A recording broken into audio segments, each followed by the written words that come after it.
Ladies and gentlemen, welcome back to Gaming with me, Tony Mo, and we're here today to sit down and finally take a look at the Star Wars Battlefront 2 multiplayer beta. I popped into early access for the beta over on the Xbox One version of the game. I'm looking forward to playing on PC in the coming days as the open beta goes live. We'll definitely be checking that out just to see how shiny DICE has managed to make the game with the Frostbite engine over on my rig, something I'm definitely looking forward to.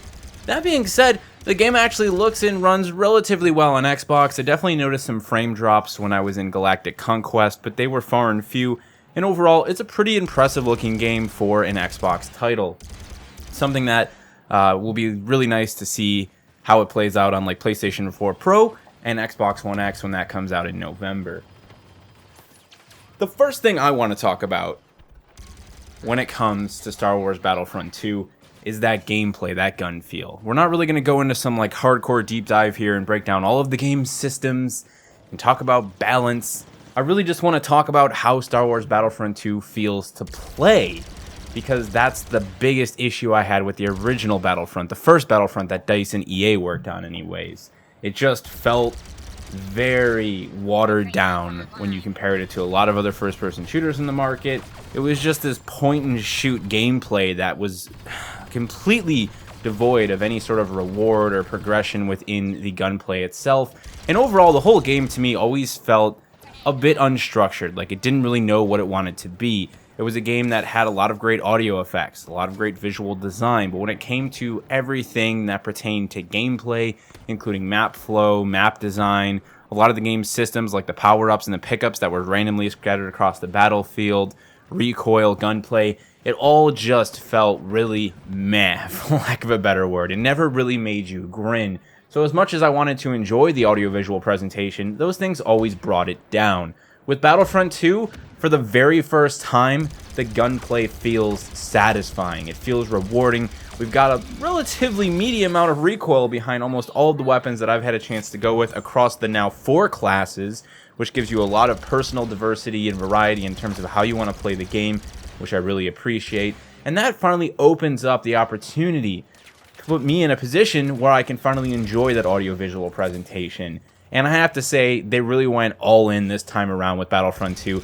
I particularly love being able to play as the droid army and hearing the droids say droid things, the things that made me laugh and smile when I watched episode 1, 2, and 3. The droids were a fantastic bit of comic relief. They were goofy, they were ridiculous, they were obviously expendable, and that was just the sense of humor that episode 1, 2, and 3 portrayed. And you get a little bit of that in Battlefront 2, just hearing them say things like, oh wow, that thermal detonator really works. It's just, I was cracking up, man. I was like, I'm playing a freaking droid. This is the coolest thing ever, dude. They just felt really brought to life, and that's something that I was really hoping DICE and EA would be able to do with Battlefront 2, something that the original game didn't really get to do. Like going back to the original Battlefront series, fantastic game, but it didn't have that level of depth and detail in the character design and in the audiovisual presentation. It was good, but Star Wars Battlefront 2 is through the roof, and again, now that the gunplay and the gameplay loop finally feels like it knows what it wants to be. It feels structured. It feels like at least it has a goal in mind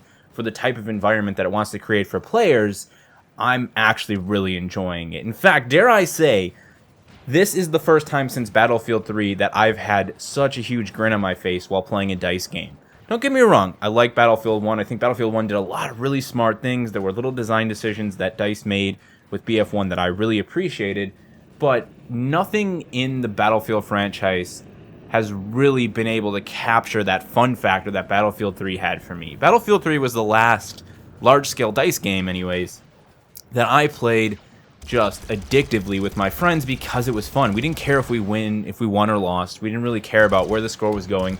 We just had our own little agenda. We were playing the objective. We had our own little squad we would form up, and we would just have insane amounts of fun, incredible Battlefield moments, and I ended up putting thousands and thousands of hours into Battlefield 3. And honestly, having just played Battlefront 2 alone, I cannot wait to grab my brother to play with some friends, and I can see us putting in 1,000+ hours with this. There's just that fun factor is through the roof, man.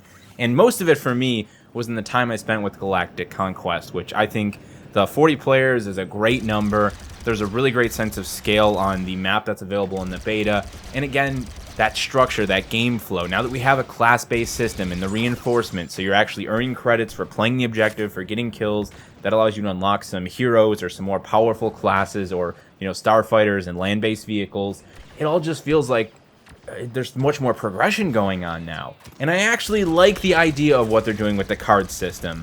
It's definitely something we have to be concerned with long-term in terms of microtransactions, because it is very gameplay focused, but I like the variety and the depth that adds to each of the classes, being able to go in and completely swap out one of their abilities for something new. It's like a traditional loadout system you'd see in Battlefield, just a little bit more of a twist to it, and I think it also makes that system feel a little bit more accessible for new players. They don't just hop in and then all of a sudden see this list of unlocks for the things they can equip. They gather it over time through the card system, and they can experiment with it, and for us more veteran players, it's just like an alternative form of a loadout system. And then we also have the same thing going on with weapons, so we can craft new weapons with scrap, and that will then allow us to have weapons that have mods, like an ion shot that tears down shields better, so it's good for going up against the heavy class. I really like that, and I do like the class diversity. Now, we don't have that same sort of trinity, that same sort of symbiosis that you get with a class system like you have in Battlefield, where there's the healer healing people, the medic, or the ammo guy giving the ammo guy ammo, the repair dude repairing or taking out vehicles. But we do have some of that with the officer role, being able to buff people, and you are being constantly rewarded for playing the objective. It's definitely one of those things I'm a little bit concerned about long term. I hope that we can still have that level of accessibility for lower skilled players to come in, and maybe they're not slayers, they don't get 50, 60 kills a match, but they can play the objective, they can do it well, they can flank and sneak in and be that guy who breaks through enemy lines and gets that push just by pushing for the objective. Hopefully they can be rewarded at a relatively close level to the other people when it comes to reinforcement credits. For me, I was able to, in my first like big Galactic Conquest match where I did all right, I had like 12 kills, I was able to get 6,000 points, so I spawned in 2 battle droids. That's pretty good for just 11 kills, you know, and had I been playing the objective a little bit more, I imagine I would have been able to boost up that score even more than that. So I really would have appreciated, I really appreciate that. You know, something that people, I think, get carried away with is the whole skill argument. When we talk about Battlefront, when we talk about Battlefield, these large-scale DICE experiences, that, you know, we shouldn't be sitting here arguing about competitive play. If DICE wants to do something separate and push for competitive play, number one, I don't think the Battlefront series is the place for that, nor do I even think Battlefield is the place for that, but they're trying to do that, and they're at least doing it through a different mode entirely, right? So leave the large-scale stuff, and let us have that micro skill gap from a match-to-match basis. Just make sure that there's always a way for the lower skill spectrum players, the older person out there who just doesn't have the reaction time, the person who just doesn't play a lot of games but loves Star Wars and occasionally plays first-person shooters, let them get in, have a good time, and feel like they're contributing to the team, because they are contributing to the team by playing the objective. That's something about the Battlefield franchise that I actually feel is really special. I know so many hardcore fans get caught up in, how are we going to get everyone to PTFO? How are we going to get everyone to do this? It's impossible to influence the mindset of thousands and thousands of players. At the end of the day, everyone's going to have their own agenda, and the best thing you can do as a developer is to just build systems that reward people for that. And I think the jumps they made in Battlefield 1 to now what they're doing with Battlefront 2 are at least a step in the good direction. You can only do so much. At the end of the day, the human element will always be a random factor that you cannot affect as much as you'd like to. So I'm really excited, guys. Again, I lost a bunch of matches in Galactic Conquest already, and it was still just an absurd amount of fun. I'm going to be playing a lot more during the week and the weekend with my brother and bringing you guys some more in-depth impressions about some of the systems. Again, I have my concerns long-term with balance, but you know what? I think fun factor is the most important thing for a game like Battlefront. I think making sure that fun factor is as high as it possibly can be, and making sure that it's something that is maintained across multiple updates, new content releases, that's not an easy thing to do. But that's something that I think Battlefield 3 did really well. And it could have just been because Battlefield 3 was a much fresher experience, and then as Battlefield 4 came into play and Battlefield 1 came into play, that started to wear off for someone like myself who put in thousands and thousands of hours. But I think the change is being made here, and the fact that I'm in the Star Wars universe, and we've got solid gunplay, we've got recoil behind the weapons, I feel like I actually have to work for my shots, and I feel like for the first time, there's a sense to tactics, to map tactics, because we're not just babbling about randomly picking up Darth Vader. No, now we're actually making conscious pushes and holding the line and pushing our payloads up effectively, old school enemy Wolfenstein stuff, getting to the next objective, getting into stage 2, breaching into the interior of a building.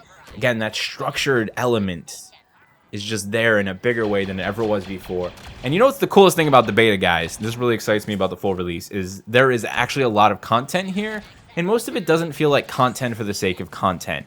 I definitely am concerned about that long term with some of the game systems, like some of the cards that they're introducing and the crate system. You know, will that be there just for the sake of being content, or is it going to have a good long-term effect to the gameplay loop? We'll have to see.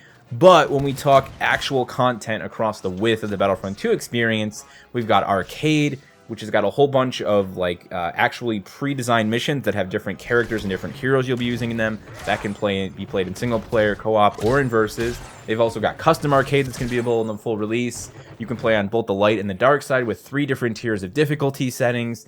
We've got multiple multiplayer modes, and of course we have that full single player campaign coming. This is going to be a lot of bang for your buck. So if you're just a Star Wars fan, and maybe you don't even like the player versus player side of things, there's a ton of content in terms of co-op, and I played a bunch of the arcade stuff over and over again. There's one where you can play as a battle droid or as Darth Maul, and then there's one that's more just like a back and forth drain the tickets, more like a traditional match of Battlefront.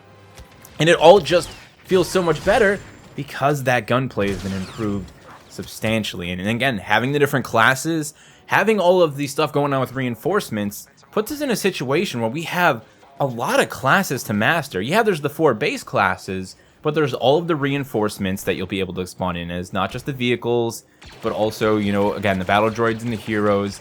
So there's going to be a huge amount of variety for what works with your personal playstyle. And if you're someone who just likes to experience and play everything, it's going to take you months of pretty decent playtime to actually wrap your head around everything the game has to offer, to understand all the mechanics, and to get good with those things. So long term, again, I think there's a lot of good progression built into the core gameplay loop, and I think that's going to bode well for people playing the game long term. Throw in the fact that we're getting all that free gameplay focused DLC for the first time in like EA and DICE history, and I think Battlefront 2 is set up to be, number one, an amazingly good selling game, and something that I plan on playing a lot of purely for that fun factor. If they can keep that fun factor at a high as they make balancing changes and tweaks and all of that goodness, this is going to be a really special Star Wars experience, one that can maybe even start to hold a candle to what we saw with the original Battlefront way back in the day. If you guys have already had a chance to play the beta, feel free to let me know your thoughts down in the comment section below. If you're going to be playing in the upcoming days that hits open beta, come on back here, shout at me, let me know what you thought of it. I am indeed hype as hell.